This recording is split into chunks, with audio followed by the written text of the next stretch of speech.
ஸ்ரீகிருஷ்ணாய பரபிரம்மணே நமः. ஸ்ரீமத்பகவத்கீதா தியானஸ்லோகாः. நமோஸ்து தே வியாசவிசாலபுத்தே புல்லாரவிந்தாயத பத்ரநேத்ர ஏன த்வயா பாரததைலபூர்ணः பிரஜ்வாலிதோ ஞானமயப்பிரதீபः பிரபன்னபாரிஜாதாய தோத்ரவேத்ரைகபாணயே ஞானமுத்ராய கிருஷ்ணாய கீதாமிருததுஹே நமः.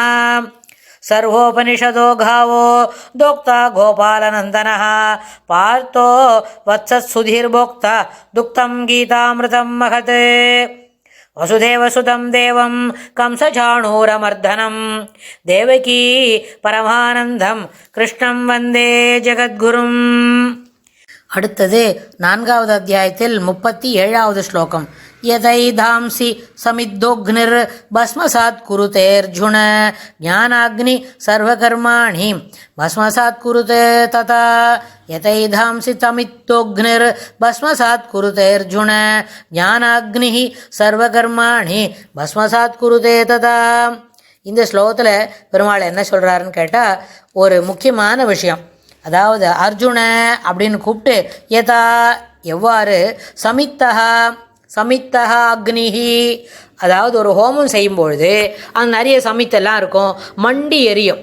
அந்த குட்டி குட்டியாக இருக்கிற அந்த சுள்ளி சுள்ளின்றது அது பலாச இலையிலேருந்து இருக்கிற குச்சி அதுபோல் இருக்கிற, அப்புறம் நொணா மரத்தில் இருக்க மாதிரி இல்லை பூரச மரத்தில் இருக்கிற அந்த சின்ன சின்ன குச்சியெல்லாம் சேர்த்து வச்சு அதில் போட்டுட்டு அது என்ன பண்ணால் அந்த மண்டி எரிகிற அக்னி சமித்தஹா அக்னிஹி, அந்த மண்டி எரிகின்ற தீயானது ஏதாம்சி நம்ம போடக்கூடிய விறகு போடுறோமே சுள்ளி, அது எல்லாத்தையும் என்ன பண்ணோன்னா பஸ்மசாத் எல்லாத்தையும் எரித்து சாம்பலாக்கும். அதுபோல் அக்னி இருக்கும்பொழுது அதில் 1-2 ஈரமான ஒரு சில சாமானை போட்டோன்னு வைங்களேன், ஒரு வடை போடுறோம், இல்லாட்டி போனால் ஒரு பெரிய அளவில் என்ன பண்ணுறோம் ஒரு அதிரசம் போடுறோம், இல்லை போனால் ஒரு துளி சாதம் போடுறோம் அப்படின்னு சொன்னால் இது எதை போட்டாலும் அது என்ன பண்ணும், அதை பஸ்மசாத் சாம்பலாக ஆக்கிவிடும். பஸ்மசாத் குருதேன்னா சாம்பலாக ஆக்கிவிடும், சாம்பலாக எரிந்துவிடும். அதுபோல ததா அவ்வாறே ஞானாக்னி ஞானத்தீயினால் சர்வகர்மாணி எல்லா தவறான கர்மங்களையும் பஸ்மசாத் குருதே சாம்பலாக செய்துவிடும். அதாவது செய்கின்ற தவறுகள், அப்புறம் செய்கின்ற இடையூறுகள், இது எல்லாம் என்ன தவறுக்கு வழிவகுக்கும், தவறில் அது இட்டு செல்லும் அப்படின்னு சொன்னால் அதுபோல் தவறுகள் எல்லாம் இது தாம் செய்வது தவறு, இதிலிருந்து விடுபட வேண்டும், இதிலிருந்து தன்னை திருத்திக் கொள்ள வேண்டும் அப்படின்ற ஒரு ஞானம், அப்படின்ற ஒரு அக்னி. அது என்ன ஞானம் என்கின்ற அக்னி. போன ஸ்லோகத்தில் என்ன சொன்னார், ஞானம் என்கின்ற படகே உன்னை இதிலிருந்து என்ன பண்ணும் விடுவித்து செல்லும் அப்படின்னு சொன்னார். இப்போ என்ன சொல்கிற இந்த ஸ்லோகத்துலையும் அதுபோல் ஞானம் என்கின்றதே அதை என்ன பண்ணும், எல்லா கர்மத்தையும் பஸ்மசாத் குருதே சாம்பலாக செய்யும். அதாவது சர்வகர்மாணி அப்படின்னு அந்த வார்த்தையை சொன்னார் இல்லையா, அப்படின்னா அதில் பிராரப்தம் நீங்களாக மற்ற எல்லா கர்மாக்களையும் நீக்கிவிடும். பிராரப்தம்ன்றது என்ன, அந்த சஞ்சி இப்போ தான் நம்ம ஆரம்பிச்சிருக்கோம், இந்த ஜென்மம் ஆரம்பித்த உடனே திறந்து அதுலேருந்து வேலை செஞ்சுன்னு இருக்கோம். இப்போ சரணாகதி பண்ணால் கூட இருக்கிற சஞ்சியில் என்ன பண்ணோம், அதில் பாக்கி உள்ளதை அனுபவிச்சுட்டோ, அதை அனுபவிக்கிறதுன்றது 2 விதத்தில் எடுத்துக்கணும், பச்சை கலரில் ரெட்டு கலரில் அப்படின்னு. ஏன் ஃப்ளாரசன்ட் கூட எழுதிக்கலாம் அப்படின்னு சொன்னால், பச்சை கலர்லன்னு சொன்னால் பாசிட்டிவாக, அதாவது நம்மளுக்கு வரக்கூடிய நன்மைகள், அதுவும் சுவாமியை பாசிட்டிவ் ஸ்பெக்டேட்டர் தான் இருப்பார்.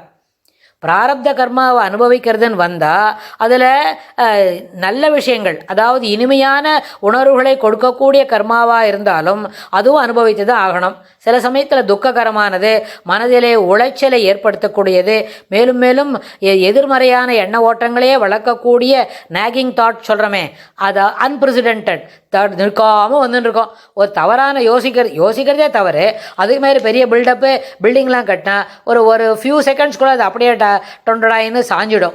அதுபோல் எதிர்மறையான எண்ண ஓட்டங்கள், அதற்கு தொடர்புடைய எண்ணங்கள் எல்லாமே ஒருத்தனுக்கு இருக்குதுன்னு சொன்னால் அது இருக்குது பிராரப்தத்தில். இப்போ இதெல்லாம் அனுபவிக்கணும்னு சொன்னால் பெருமாள் என்ன பண்ணுவார், சரணாகதி ஆன பிறகு அந்த கர்மாவெல்லாம் அனுபவிக்கிறதுக்கு தைரியம் கொடுப்பாரே தவிர, அந்த பிராரப்தம் நீங்களாக பாக்கி எல்லா கர்மாவையும் என்ன பண்ணிடும், அந்த ஞானாக்னி அது பஸ்மசாத் குருதேன்னு என்ன பண்ணிடும், சாம்பலாக ஆக்கிவிடும். ஆனால் இந்த நன்மை பயக்கக்கூடிய உணர்வுகள், நன்மை பயக்கக்கூடிய கர்மங்கள் நம்மளை அண்டும் அப்படின்னாலும் பெருமாள் அதை என்ன பண்ணுறார், ஈ ஷுட் பி என்ன பண்ணுவார், எ பாசிவ் ஸ்பெக்டேட்டர், நிச்சயமாக பக்கத்தில் நின்று பார்த்துட்டுருப்பார். இல்லை நிறைய வருத்தங்களை அனுபவிக்க வேண்டி வரும் அப்படின்னு சொன்னாலும் அதையும் என்ன பண்ணுவார் பெருமாள், நம்மளை அந்தர்யாமியாக இருக்கிற பெருமாளும் வெளியில் நிற்கிற பெருமாள் நம்ம எப்படி புரிஞ்சுட்டு இருக்கோம், நிறைய பேருக்கு நம்மளுக்கு புரியலை இல்லையா. அதெல்லாம் அப்படி இருந்தாக்க பெருமாள் எப்படி இருப்பார், will B A passive spectator, பார்த்து எட்டி நின்று பார்க்குறவா இருப்பார். அது ஆனால் அப்போ நம்ம என்ன கேட்டுக்கணும் பெருமாள்கிட்ட,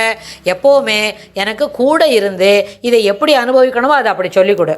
சில சமயத்தில் முக்கியமான சில பதார்த்தங்கள்லாம் சாப்பிட்ணும், தளிகை பண்ணியிருக்கு, அது எப்படி சாப்பிட்ணுன்னு கேட்டால் அதுக்கு ஒரு ப்ரொசீஜர் இருக்குது.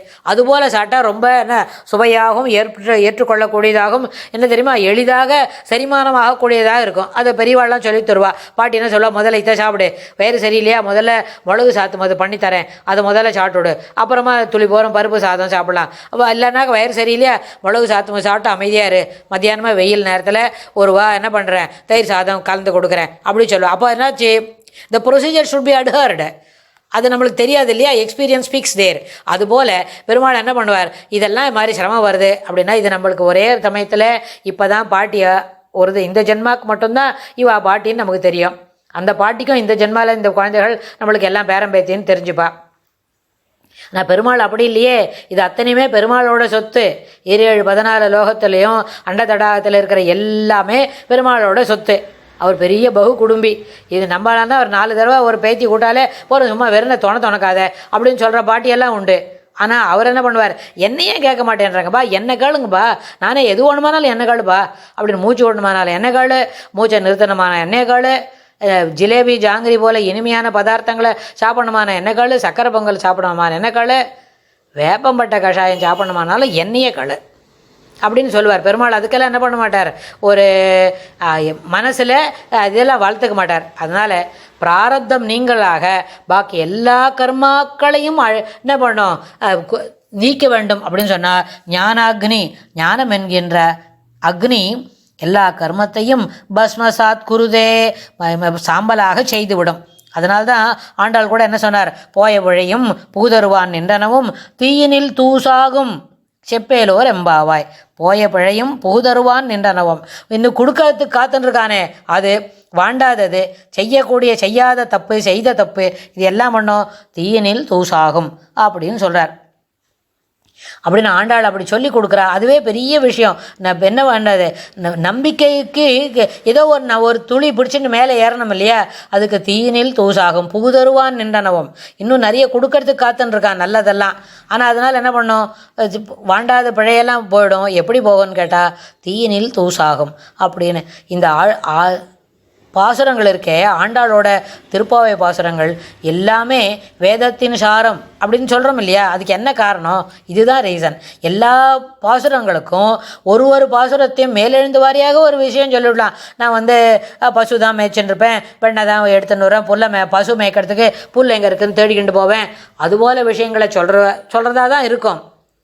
ஆனால் அந்த வார்த்தைகளுக்கு உள்ளக்குள்ளே இருக்கக்கூடிய ஆத்மார்த்தமான பொருளை உணரும் பொழுது அவளை சொன்னாரே வேதமனைத்துக்கும் வித்தாகும் அப்படின்னு, அது மிகவும் ஏற்புடையது. அது பொறுமையாக நின்று கேட்டுமான அதில் புரியும். அதனால தான் ஒரு இடத்துல ரொம்ப இருட்டாக இருக்குது, ஒரு 2 மணி நேரமாக இருட்டாக இருக்குது, ரூமெல்லாம் சாத்தி வச்சுருக்கு அப்படின்னு சொன்னால் அங்கே ஒரே ஒரு லைட்டு, ஒரு 10 வாட்ஸ் பல்பு போட்டாலே போருமா இருக்கும். ஒரு சின்ன அகல் விளக்கு ஏற்றி வச்சா கூட அந்த ரூமுக்கு வெளிச்சம் வந்துடும். அதுபோல் நம்ம மனசுக்குள்ளே இருட்டு இருக்கே, எதையும் தெளிவாக புரிந்து கொள்ள தெரியாத ஒரு மனம், எதையும் தெளிவாக புரிந்து கொண்டாலும் அதன்படி நடக்க தெரியாத மனம் இருக்கே, அதுக்கு என்ன பண்ணும் தெரியுமா, அது பெருமாளுடைய ஆண்டவனுடைய அருள் உண்டானால், அருள் ஏற்படுமானால் என்ன பண்ணும், அநேக ஜன்மங்களில் செய்த பாவங்கள் போய் ஒழியும். அது என்ன பண்ணோம், இப்போ தான் சொன்ன போய பழையும் புகுதருவான் நின்றனவும் அப்படின்னு சொன்னார். பெருமாளோட அனுகிரகம் இருக்குது அப்படின்னு சொன்னால் அது இத்தனை வருஷமாக இத்தனை ஜென்மாந்தரமாக செய்யக்கூடிய தவறுகள், அதனால் ஏற்பட்ட மனதில் உள்ள இருட்டு, இவை அனைத்தும் நீங்கும் அப்படின்னு இந்த ஸ்லோகத்தில் பெருமாள் சொல்லி கொடுக்குறார். அடுத்த ஸ்லோகத்தில் இன்னும் என்ன சொல்கிறாருன்னு நம்ம தெரிஞ்சுக்கலாம். ஸ்ரீகிருஷ்ணாய துப்யம் நமஹ.